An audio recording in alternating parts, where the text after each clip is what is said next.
ನಮ್ಮ big boss Kichcha Sudeep ಅವರು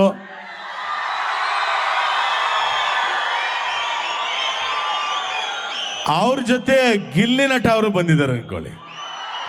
ಮೊನ್ನೆ ಬಂದಿದ್ದು ಹೋಗಿದ್ದಾರೆ. ಅವ್ರು ಬಿಗ್ ಬಾಸ್ ಒಳಗಿದ್ದಾಗ ಒಂದು ಜೋಕ್ ಮಾಡಿದ್ದೆ.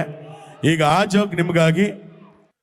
ಬಿಗ್ ಬಾಸ್ ಸೀಸನ್ 12 ಸಿಂಹನ ಫೋಟೋದಲ್ಲಿ ನೋಡಿದೀಯಾ, ಟಿವಿಲಿ ನೋಡಿದೀಯಾ, ಅಷ್ಟೇ ಯಾಕೆ ಝೂನಲ್ಲಿ ನೋಡಿದೀಯಾ, ಕನಕ್ಪುರದಲ್ಲಿ ಜಂಟಿಯಾಗಿ ಓಡಾಡೋ ನಮ್ಮ DK ಬ್ರದರ್ಸ್ ನೋಡಿದೀಯಾ, ನೀನು ತೆಗೆದೊಂದು ಬಿಟ್ಟ ಅಂದ್ರೆ 1.5 ಟನ್ ಪಂಚ ಹಾಕೋಣಲ್ಲ.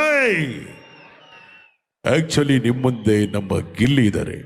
ಗಿಲ್ಲಿ ಅವರೇ, ಮೊನ್ನೆ ಯಾವುದೋ ಒಂದು ಹಾಡು ಹೇಳಿದ್ರಿ ಬಿಗ್ ಬಾಸ್ ಅಲ್ಲಿ, ಪ್ಲೀಸ್. ಅಣ್ಣ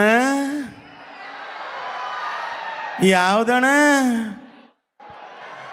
ಯಾವುದೋ ದೊಡ್ಡವ ಚಿಕ್ಕವ ಸಮಥಿಂಗ್. ಅದಣ್ಣ ಚಿಕ್ಕ ವಯಸ್ಸಲ್ಲಿ ಆಡ್ತಿದ್ದಣ್ಣ. ಆ ಕಡೆ ಕೂತಿರೋ ದೊಡವ, ಈ ಕಡೆ ಕೂತಿರೋ ಚಿಕ್ಕವ. ದೊಡವ ದೋಸೆ ಕೊಡು, ಚಿಕ್ಕವ ಚಟ್ನಿ ಕೊಡು, ನಮ್ಮಪ್ಪ ರಾಜ ಕೊತ್ತಂಬರಿ ಬೀಜ ಸಾರ್ಗಾಕೋ ಸೊಪ್ಪು. ಇವರಿಬ್ರು ಮಾಡಿದ್ರೆ ತಪ್ಪು ಕಾಣ. ಗಿಲ್ಲಿ ಅವರೇ, ಎಲ್ರು ನಿಮ್ಮನ್ನ ಬಿಗ್ ಬಾಸ್ಲಿ ಏನ್ ದಬಾಕಿದ್ದೀರಿ ಅಂತ ಕೇಳ್ತಾ ಇದ್ದಾರೆ. ಏನ್ ದಬಾಕಿದ್ದೀರಾ? ಅಣ್ಣ ಬಕೆಟ್ ದಬಾಕಿದ್ದಿ ಕಣಣ್ಣ. ಇನ್ನೊಂದು ಹಾಡು ಹೇಳಿ ರಘು ಅವ್ರ ಬಗ್ಗೆ. ಅಣ್ಣ ಯಾರಿಗೆ ಬೇಕು ಇಂಥ ಪ್ರಿನ್ಸಿಪಲ್ ನಾಯಿ ಹೊಡೆಯಕ್ ಬೇಕು. ಒಂದು ಕೋಲು ದವಡೆಯಲ್ಲಿಲ್ಲ, ಒಂದು ಕೂದಲು ಕಣಣ್ಣ. ಓಕೆ, ಕಿಚ್ಚನ ಚಪ್ಪಾಳೆ, ನಿಮ್ಮ ಚಪ್ಪಾಳೆ, ಕನಕೋತ್ಸವ ಚಪ್ಪಾಳೆ ನಮ್ಮ ಗಿಲ್ಲಿಗೆ. Thank you very much.